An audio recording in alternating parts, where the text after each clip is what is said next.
నమస్కారం అండి. ఇది నాది ఓన్ ఫీల్డ్ సుందరపేట గ్రామంలో నా ఓన్ ఫీల్డ్ పిఎండిఎస్ వేసానండి.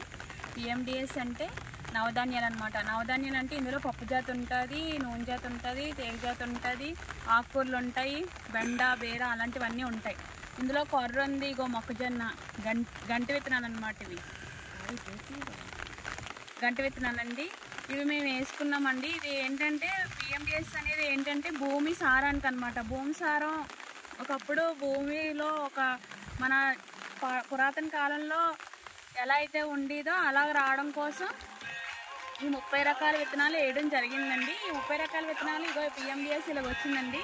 ఇది మనం భూమి సారానికి, అలాగే మనకి పశువులు ఉంటే పశువులకు కూడా పనికొస్తుందండి. పశువులకి, ఆవులకి, గేదెలకు కూడా గడ్డి కోసుకొని వేసుకోవచ్చు. వేసుకోవడం వల్ల ఏంటంటే మనకి పాలు పెరుగుతాయి, అందులో ఫ్యాట్ కూడా పెరుగుతుందండి.